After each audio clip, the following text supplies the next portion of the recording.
Malcolm X.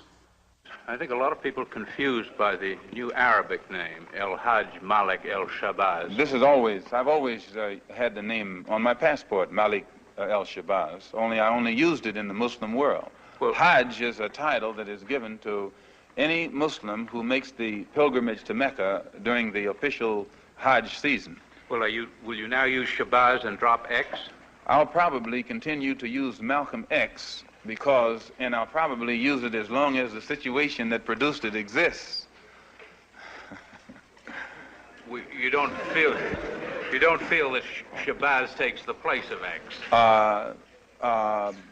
My going to Mecca and going into the Muslim world, into the African world, and being recognized and accepted as a Muslim and as a brother may solve the problem for me personally. But I personally feel that my personal problem is never solved as long as the problem is not solved for all of our people in this country.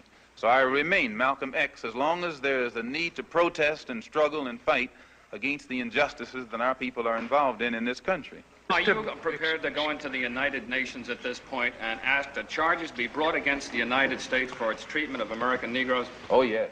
Oh, yes, please. I think you're right in my camera. The audience will have to be quiet. Yes, as I pointed out when I was during my traveling, that African nations and Asian nations and Latin American nations look very hypocritical when they stand up in the United Nations condemning the racist practices of South Africa and that which is practiced by Portugal and Angola, and saying nothing in the UN about the racist practices that are manifest every day against Negroes in this society.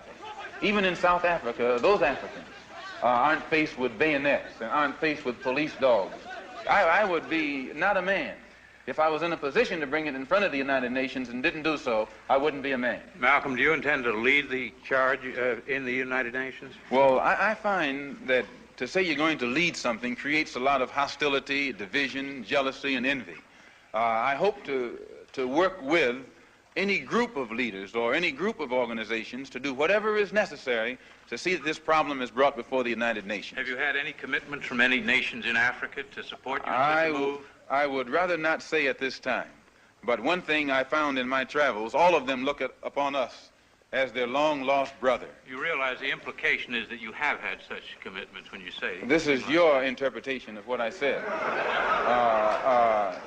One thing that I found in all of my travels was that all of the Africans, not only the Africans, but the Asians and the Muslims, look upon us as their long-lost brothers. And America had actually tricked many of them into a hands-off policy by giving them the impression that she was honestly trying to do something to solve the problem.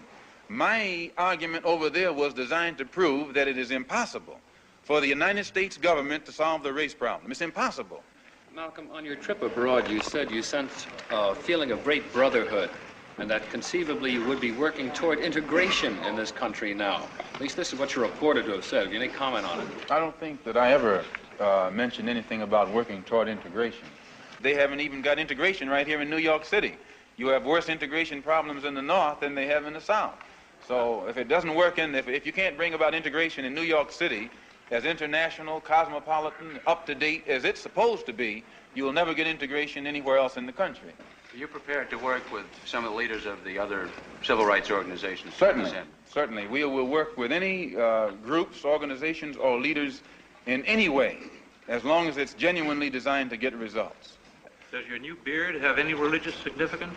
No, not particularly, but I do think that you'll find black people in America, as they strive to throw off the shackles of mental colonialism, will also probably reflect an effort to throw off the shackles of cultural colonialism. And they may begin to reflect desires of their own, with standards of their own. Malcolm, a more controversial remarks was a call for black people to get rifles and form rifle clubs some time back. Do you still favor that for self-defense? I don't see why that should be controversial.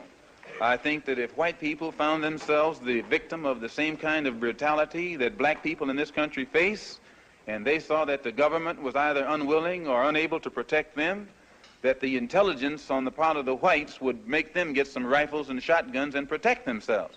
Now, Negroes are developing some kind of intellectual maturity too, and they can see that having waited upon the government to protect them has been a wait that has been in vain. So any of them who live in areas where the government is not able to do its job, then we do have to get together and do a job of protecting ourselves.